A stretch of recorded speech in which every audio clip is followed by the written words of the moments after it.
இதற்கு முதல் அங்கமாக பணித்தால் வாழ்த்து மற்றும் திட்டமாகும்.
அனைவருக்கும் 79வது சுதந்திர தின நல்வாழ்த்துக்கள்.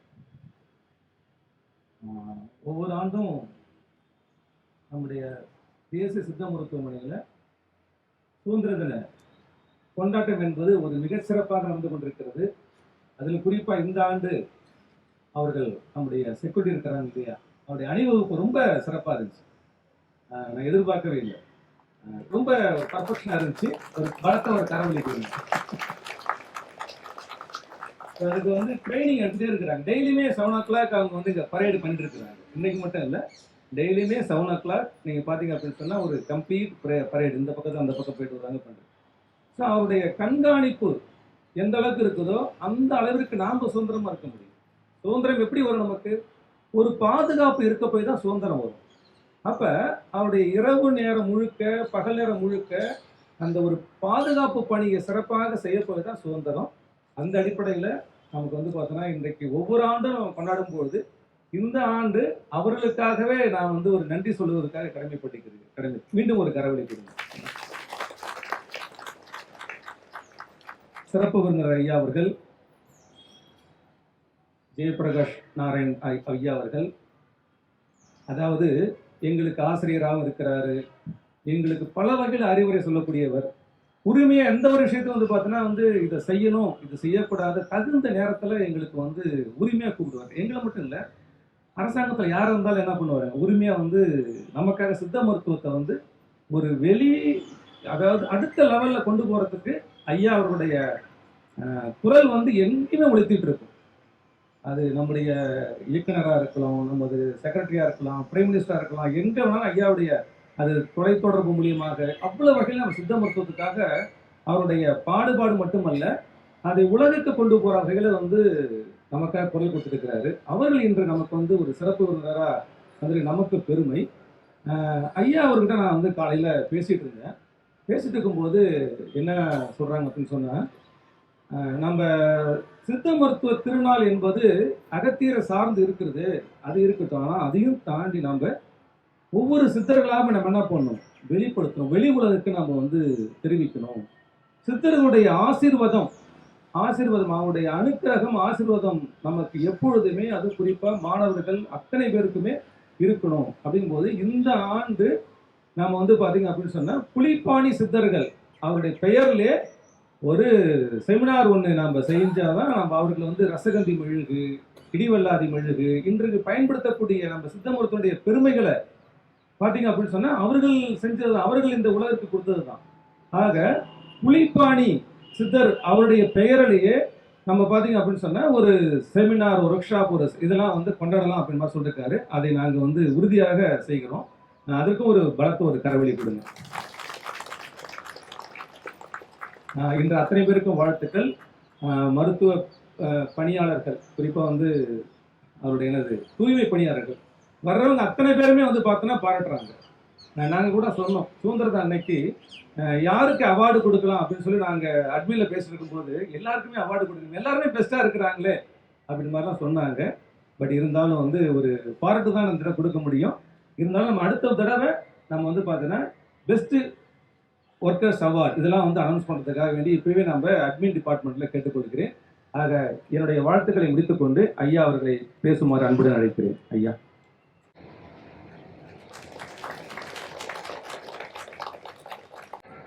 சித்த மருத்துவத்தின் கலங்கரை விளக்கம் என்று இன்று உலகம் ஏற்றுக்கொண்டிருக்கின்ற தேசிய சித்த மருத்துவ நிறுவனத்தினுடைய இயக்குனர் அவர்களே, பேராசிரியர் பெருமக்களே, மருத்துவர்களே, எங்கள் உயிருக்கும் உயிரான மாணவ செல்வங்களே, பாதுகாப்பாளர்களே, உங்கள் அனைவருக்கும் முதற்கண் என்னுடைய நெஞ்சார்ந்த வணக்கத்தையும் சுதந்திர தின வாழ்த்துக்களையும் தெரிவித்துக் கொள்கிறேன். பொதுவாக ஒரு 3-4 ஆண்டுகளாகவே நான் இங்க உள்ள விழாக்களுக்கு அழைக்கப்பட்டது கிடையாது. ஆனால் இன்றைக்கு திடீரென்று என்னுடைய ஒரு காலத்து மாணவரும் தற்போது இயக்குனருமான நம்முடைய பேராசிரியர் செந்தில்வேல் அவர்கள், நீங்கள் சுதந்திர தின விழாவிற்கு சிறப்பு விருந்தினராக வருகிறீர்கள் என்று சொன்னதும் எனக்கு ஒரு பெரிய ஆச்சரியத்தையும் அதிர்ச்சியையும் கொடுத்தார். சரி, இருக்கிறதுல கிட்டத்தட்ட 75 விழுக்காடு பேராசிரியர்கள் என்னுடைய மாணவர். அதனால உங்களுடைய புன்னகை பூத்த முகத்தை இந்த சுதந்திர தின விழாவில் பார்ப்பது எனக்கு ஒரு மகிழ்ச்சிகரமான நிலை. ஆனா சில பேர் கொஞ்சம் டென்ஷனோட இருக்கிற மாதிரி இருக்கு. எப்பவும் சித்தர்கள் வந்து புன்னகை மன்னர்களாகத்தான் இருக்கும். வருகிற மக்கள் இந்த முகத்தை நான் ஒரு முறை பார்த்து விட்டு போக வேண்டும். ஏன்னா என்னுடைய நோயாளிகள் சில பேர் அப்படி சொல்லுவாங்க, நீங்க உமக்கு ரிவ்யூ வந்து அன்னைக்கெல்லாம் போட்டிருக்க, இன்னைக்கு இல்ல உங்களை பார்த்துட்டு போட்டிருக்காங்க என்று சொல்வார்கள். அதுபோல நீங்க வந்து எப்பவும் புன்னகை பூத்த முகத்தோடு தான் இருக்க வேண்டும் என்பதை என்னுடைய வேண்டுகோளாக நான் வைக்கிறேன். இன்றைக்கு நம்முடைய சுதந்திர தின விழாவை இவ்வளவு ஆர்வத்தோடு கொண்டாடுகிறீர்கள். உலகத்திலேயே மிக பாதுகாப்பான பகுதி எது? இந்தியா தான்.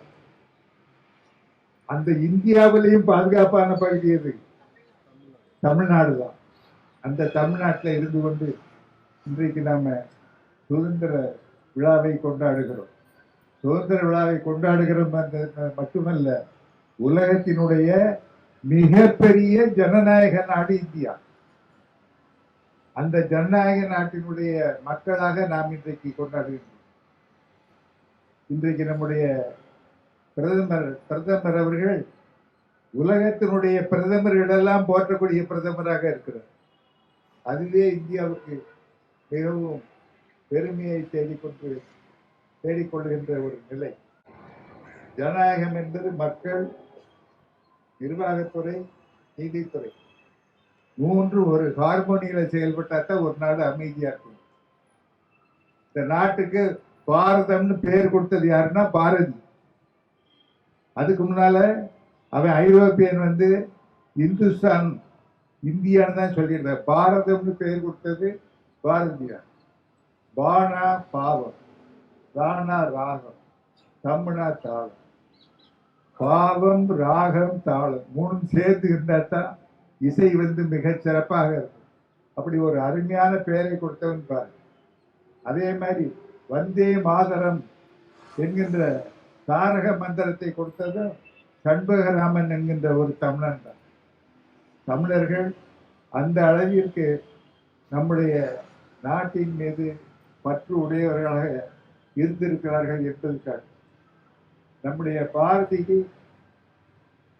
நம்முடைய அமைப்பில் விழா எடுத்து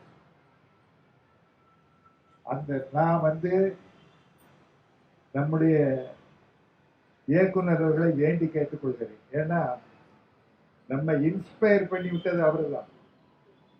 1921ஆம் ஆண்டு பாரதி இறந்து போய்விட்டார். ஆனால் விடுதலை கிடைத்தது எப்போ? 1947. 1921க்கு முன்னாலேயே ஆடுவோமே பள்ளி பாடுவோமே ஆனந்த சுதந்திரம் அடைந்து விட்டோமே என்று பாடியோம். பாரத நாடு பழம்பெரும் நாடு, நீரதன் பொருவர் இந்நிலை அகற்றாதீர் என்று அவர் சொன்னார். அதனால நான் இயக்குனர் அவர்கிட்ட பாரதியினுடைய பிறந்த நாளை நாம கொண்டாட வேண்டுகோளை வைக்கிறேன். அதற்கு ஆகின்ற சிறு செலவுகளுக்காக நான் 50,000 ரூபாய் கொடுக்கவும் தயாராக இருக்கிறேன் என்று. ஏன்னா பாரதி சாதாரண சக்தி இல்லை, மாபெரும் சக்தி. நீதி யார் மேலோர் யார் கீழோர் என்பதற்கு அவன் சொன்ன டெபினிஷனுக்கே பெரிய நீதி உயர்ந்த மதி கல்வி அன்பு நிறைய உடையவர்கள் மேலோர் என்று இலக்கணம் சொன்னார். காக்கை குருவி எங்கள் ஜாதி, காடும் மலையும் எங்கள் கூட்டம், நோக்கும் இடமெல்லாம் நாமன்றி வேறில்லை, நோக்க நோக்க களியாட்டம் என்ற அத்வைத பிலாசபிய அருமையான ஒரு 4 வரிகளிலே சொல்லி நம்மை எல்லாம் வழிகாட்டினார். அதனால நாம் இயக்குனர் கேட்டிருக்கிறேன், நம்ம ஆட்களை எல்லாம் இன்ஸ்பயர் பண்றதுக்கு பாரதியை விட சிறந்த ஒரு சக்தி இருக்க முடியாது. அதனால இந்த ஆண்டு நாம பாரதி விழாவை பிரமாதமா கொண்டாடுவோம். நவம்பர் மாதத்தில் அவருடைய பிறந்த நாள் நீங்க தான் கொண்டாடுறோம். நான் அதற்குரிய செலவினங்களை ஏற்றுக்கொள்கிறேன். சரி, இன்றைக்கு உலகத்திலேயே நம்ம சொன்ன மாதிரி அமைதியான இடத்துல இல்லாம இருக்கணும். ஏசியாவில் பாருங்க,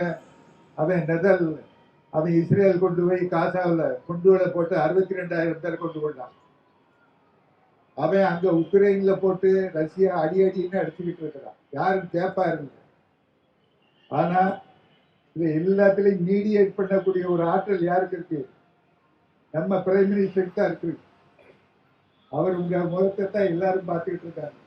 அவருடைய முகத்தை பார்க்கிறார்கள் என்றால் இந்தியர்களுடைய முகத்தை பார்க்கிறார்கள் என்றுதான் சொல்றேன். அதனால அப்படிப்பட்ட ஒரு நாட்டில் நாம் பிறந்திருக்கிறோம். நம்முடைய மருத்துவம் நம்முடைய பண்பாட்டின் ஒரு கூறு. அதுதான் நம்ம சிறப்பு. நம்முடைய இந்திய பண்பாட்டினுடைய ஒரு கூறாக நம்முடைய மருத்துவம் அமைந்திருக்கிறது.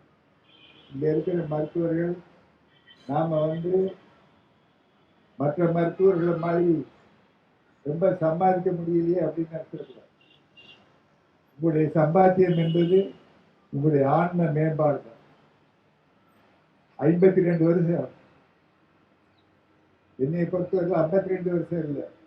எங்க அப்பா ஒரு பரம்பரை மருத்துவர், எங்க அம்மா ஒரு பரம்பரை மருத்துவர். இந்த பட்டம் என்பது எனக்கு ஒரு அடையாளம் தான். என்ன கடினமாக இதே நிலையில் நின்று ஒரு சிங்கிள் ஸ்டாண்டர்ட் டாக்டராக ஒரு ஆண்டுக்கு 10 லட்சம் ரூபாய் இன்கம் டாக்ஸ் கட்டுறேன். ஆதரைஸ்டு டொனேஷன் 15 லட்சம் ரூபாய் கொடுக்குறேன். ஒவ்வொரு வியாழக்கிழமையும் நம்ம அண்ணன் நம்ம ஜெயநகரில் உள்ள தோட்டத்தில் 120 பேருக்கு பிரேக்ஃபாஸ்ட்.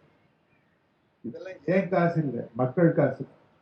ஏன்னா நம்மகிட்ட வரக்கூடிய நோய்கள்ல ரொம்ப கடுமையான நோய், கர்மாவினால் பாதிக்கப்பட்ட நோய்களை எல்லாம் நாம ட்ரீட் பண்றோம். அப்ப அந்த கர்மாவை நம்ம டிஸ்சார்ஜ் பண்ணணுமா இல்லையா? அதுக்கு வழி என்ன? இதை மாதிரி கர்மம் தான். அதுதான் நான் சொல்றேன். நீங்களும் உங்களை துறவியா போகணும்னு நான் சொல்லவே இல்லை. நல்ல வீடு கட்டிக்கிடுங்க, நல்ல காரு வாங்கிக்கிடுங்க, நல்ல பிள்ளைகளை படிக்க வைக்க, அவங்களை வெளிநாட்டுக்கு அனுப்புங்க. ஆனா உங்களுடைய தேவைக்கு அதிகமாக இருப்பதை கொஞ்சம் பாவப்பட்ட மக்களுக்கும் செலவு செய்தீங்கன்னா சித்தர்களுடைய அருள் உங்களுக்கு பரிபூர்ணமாக. ஏன்னா அவங்க சொல்லக்கூடியது என்னன்னா, ஏழை எளியவர்களை சமமாக பார்த்து அவர்கள் இறங்குவதுதான் சித்தர்களுடைய தலையாய வேதமே அதுதான். மறுப்பு சமயத்தை ஏற்றுக்கொள்ளல, ஜாதியை ஏற்றுக்கொள்ளல, சடங்குகளை ஏற்றுக்கொள்ளல. ஆனா எதை ஏற்றுக்கொண்டாங்க? மக்கள் குரலே மகேசன் குரல், மக்களுக்கு உதவுவது மகேசனுக்கு உதவுவது என்பதை மட்டும் அவர்கள் ஏற்றது. அன்பும் சிவமும் இரண்டு என்பர் அறிவில்லர், அன்பே சிவமாவது யாவும் அறிவர் சொன்னவர் அங்க இருக்கிறார். திருமூலர் தனிப்பெரும் சக்தி நமக்கு. ஒன்றே குலம் ஒருவனே தேவன் உலகத்துக்கு சொன்னவரை நாம இங்க வச்சுக்கிட்டு இருக்கிறோம். அதனால நாம சம சிந்தனைகளோட நடக்கணும். இந்த இன்ஸ்டியூட் இப்ப இருக்கிற புகழெல்லாம் சாதாரணமான உலக புகழ் அடைய போகுது. அதை நீங்க ஒரு நாளைக்கு பார்க்கத்தான் போறீங்க. அதனுடைய பிரதிநிதிகள் நீங்க. சரிங்களா? அதாவது ஆசிரியர்கள்ல குறை காணும் போது என்னைய மாதிரி என்னுடைய மாணவர்களை வைத்தவர்கள் யாரும் இருக்க முடியாது. வேற யாருன்னு அடிச்சுடுவாங்க. அதே மாதிரி என்னுடைய மாணவர்களுடைய சிறப்பு காணும் போது அவர்களை வானளவு புகழ்வதும் என்னை போல யாரும் இருக்க முடியாது. இந்த இரண்டுக்கும் நான் தான் இணை. ஆகவே உலகம் உங்களை புகழப் போகிறது. அதை பார்த்து விட்டு தான் நான் கண்ணை மூடுவேன் என்று சொல்லி உங்கள் அனைவருக்கும் என்னுடைய சுதந்திர வாழ்த்துக்களை தெரிவித்து விடைபெறுகிறேன். வணக்கம்.